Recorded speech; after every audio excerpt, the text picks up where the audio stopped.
Railway ने group D के छात्रों के साथ किस तरीक़ा से गड़बड़ी किया, इस बात से आप अंदाज़ा लगा सकते हैं कि जब सीसीए का 20% सीट नोटिफिकेशन के हिसाब से कैटेगरी वाइज सबसे दिया जाना चाहिए था। लेकिन क्या आप जानते हैं कि ये रिजर्व कैटेगरी से ही दिया जाना चाहिए? मैं अब अगर आरआरसी चंडीगढ़ की बात करूं तो उसमें ओबीसी का 3644 सीटें हैं। अगर इसके 20% भी सीसीओ को दिया जाता है तो कितना हुआ? 720-21। लेकिन कितना दिया गया? 790। और देखिए इसी तरीके से एससी एसटी वगैरह सब में किया गया। अन रिजर्व से क्या 20% नहीं दिया जाना चाहिए था? अन रिजर्व का सीट आरआरसी चंडीगढ़ में 5144 है। अगर इसका 20% देखा जाए तो लगभग 1028 सीटें होती हैं। लेकिन कल जो जारी हुआ कैटेगरी वाइज कितना सिलेक्शन लिया गया है तो उसमें आप देख सकते हैं मात्र 445 सीसीए को सीट दिया गया है।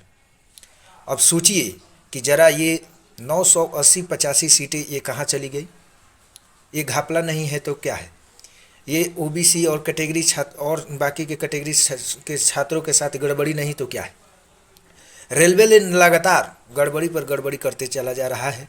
इस बात से एक और अंदाज़ा लगा सकते हैं कि जब एनटीपीसी 2019 का वैकेंसी अभी तक क्लियर नहीं किया गया, लेवल 5 का, 3 का, 2 का, सबका अभी बाकी है, उसका पैनल लिस्ट नहीं बनाया गया, उसको ज्वाइनिंग नहीं दी गई, तब तक आनन फानन में ग्रुप डी का क्यों ज़रूरी था? इतना क्या ज़रूरी था? अरे 4 साल हो गए अभी तक ग्रुप डी फाइनल नहीं हुआ, क्या ज़रूरी था इतना तेज़ी में पीईटी लेने और डॉक्यूमेंट वेरिफिकेशन? ऐसे हज़ारों लड़का को मैं जानता हूँ जिनका सिलेक्शन एनटीपीसी में हो गया है, चाहे वो लेवल 5 में हो, 4 में हो, 3 में हो, 2 में हो। वे लोग या तो ज्वाइनिंग लेटर का इंतज़ार कर रहे हैं या फिर पैनल लिस्ट का। और इस सिचुएशन में रेलवे द्वारा ग्रुप डी का आनन फानन में पीईटी लिया गया, डॉक्यूमेंट वेरिफिकेशन कराया गया। क्या ये सही हुआ?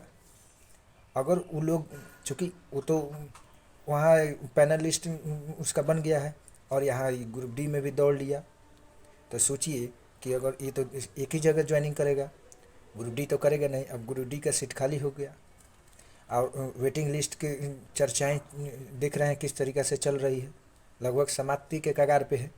और उस स्थिति में क्या होगा? सीटें जो वैकेंट हो जाएगी उसका क्या? और सीसीए का जो अभी रिजर्वेशन में से लगातार काटे जा रहा है उसका भी देख लीजिए सिचुएशन। बाकी आगे आप लोग देखते रहिए। जय हिंद।